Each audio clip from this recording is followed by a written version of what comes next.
Les 12 salopards, film réalisé en 1967 par Robert Aldrich.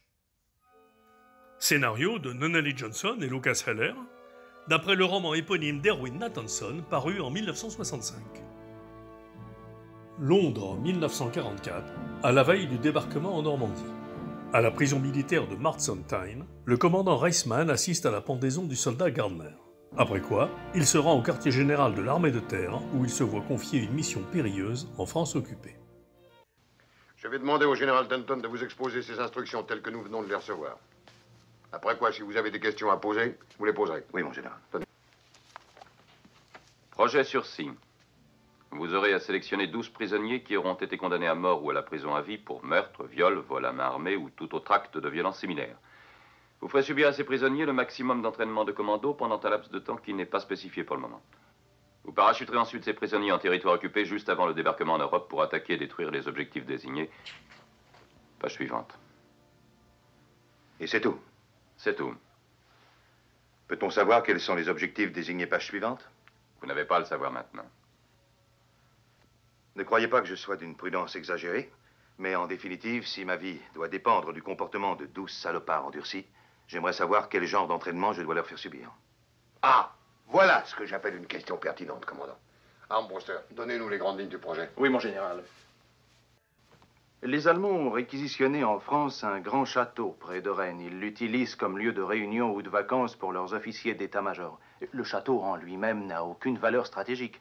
Mais avec toutes les conférences qu'on y organise, les assemblées qui s'y tiennent, il ne se passe guère de jour où l'on ne voit une quantité considérable d'officiers supérieurs installés là pour un bref séjour. Et séjour généralement agrémenté par la présence de jeunes femmes.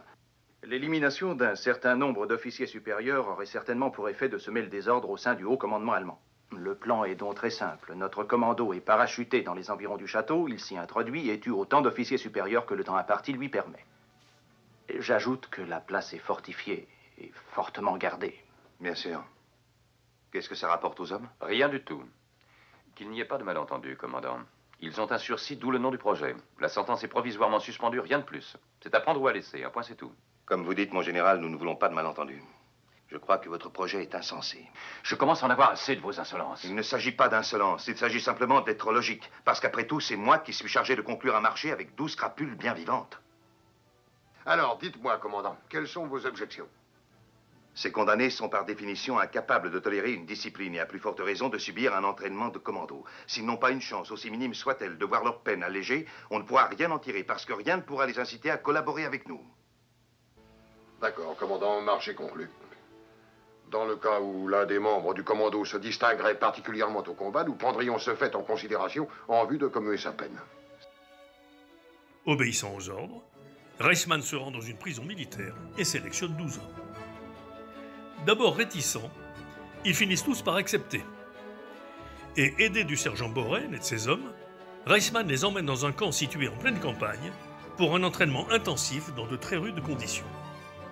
Les consignes sont claires. Vous ne devez pas essayer de vous évader. Il n'y aura ni procès, ni défense, ni appel. À la moindre infraction commise par n'importe lequel d'entre vous, la section sera ramenée en prison et vos peines seront appliquées sur le champ. Par conséquent, vous êtes solidaires les uns des autres. Si un seul d'entre vous essaie de faire le malin, tous les 12, sans exception, devront trinquer, c'est clair? Tâchez de ne pas l'oublier. Malgré cela, dès le premier soir, Franco tente de s'évader. Mais Władysław et Jefferson le ramènent de force, aidés par Posey. Chaque recrue est soumise à des tests psychologiques destinés à évaluer leurs capacités et effectués par le capitaine Kinder. Selon lui, ils sont irrécupérables et n'attendent qu'une occasion pour tuer Reisman. Malgré le scepticisme de ce dernier, une certaine solidarité s'installe cependant entre les membres du commando. Sur le point de terminer leur formation, les 12 doivent s'initier au saut en parachute. Pour cela, ils se rendent sur la base aérienne du commandant Bride, que tout oppose à Reisman. Les deux hommes ont pour seul point commun la haine féroce qu'ils se vouent mutuellement. Afin de préserver le secret de l'opération projetée, Reisman prétexte l'entraînement sous la supervision d'un général en civil. Mais à leur arrivée, une fanfare militaire les attend. Et Pinkley se retrouve chargé de jouer le rôle du général en inspection. Suspicieux, Bride demande à deux de ses hommes de découvrir ce que lui cache Reisman. Władysław est rossé dans les sanitaires, mais reste muet. Posey et Jefferson interviennent et règlent leur compte aux agresseurs. Leur entraînement terminé, Reisman accorde à ses hommes un repos mérité en invitant des prostituées pour la nuit.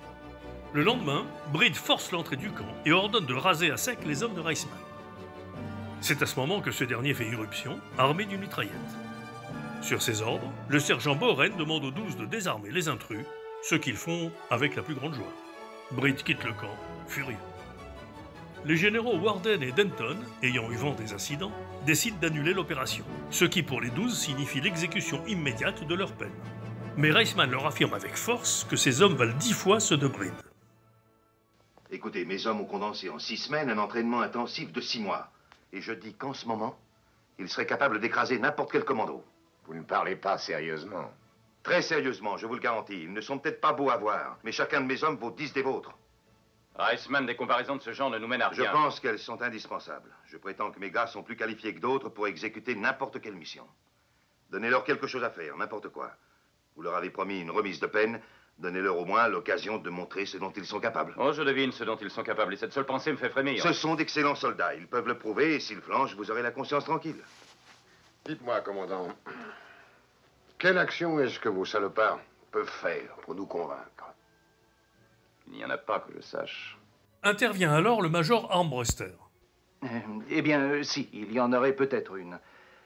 Et je ne sais pas exactement laquelle, mais... Bien, voilà, je m'explique. Vous savez, mon général, que des manœuvres divisionnaires auront lieu la semaine prochaine. Oui, oui, alors? L'unité du colonel Breed doit participer à ces exercices. Et il se trouve justement qu'une de ces compagnies de parachutistes sera affectée à la défense du quartier général divisionnaire. Continuez. Et alors j'ai pensé que... Alors, laissez mes 12 salopards s'intégrer aux manœuvres en cours en tant que commando spécial. Les 12 ont recours à la ruse, se font passer pour des soldats de Breed en changeant leur brassard, et neutralisent son quartier général. Breed lui-même est capturé par Władysław.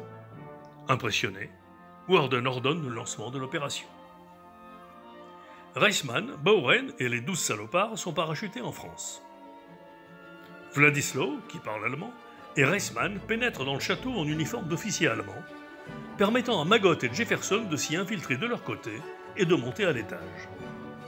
L'opération manque de tourner au désastre lorsque Magott, qui se révèle un psychopathe, surprend une femme dans une chambre et l'oblige à crier avant de la tuer, ce qui déclenche l'alarme. Tout se précipite alors. Gilpin détruit à la grenade l'antenne relais du château, tandis que Pinkley surveille la sortie et abat les officiers cherchant à fuir. Mais les 2 hommes se font tuer. À l'étage, Jefferson n'a d'autre choix que d'éliminer Magott, devenu fou. À l'extérieur, les autres tentent d'empêcher les renforts allemands d'accéder au château, mais finissent par être tués malgré une résistance acharnée. Pendant ce temps, les officiers nazis se réfugient avec leurs épouses dans les caves du château, transformées en bunkers. Reisman et Władysław les y enferment, puis ouvrent et aspergent d'essence les bouches d'aération. Jefferson, quant à lui, dégoupille des grenades et les lance les unes après les autres dans les conduits d'aération, avant d'être abattu par une rafale de mitraillettes. Le château explose quelques secondes plus tard, avec tous ses occupants pris au piège. Seuls Reisman, Bowren et Władysław parviendront à quitter le château en vie. De tous les rapports établis à la suite du raid contre le château de la Vilaine, le plus objectif est celui du général Warden. Donc voici la conclusion. Nous recommandons que les dossiers des survivants du groupe, connus sous le nom de 12 salopards, soient modifiés afin d'y inclure leur réintégration au service actif avec leur grade antérieur. Nous recommandons également que les parents les plus proches des hommes tués au combat soient dûment avisés que ces soldats sont morts au champ d'honneur.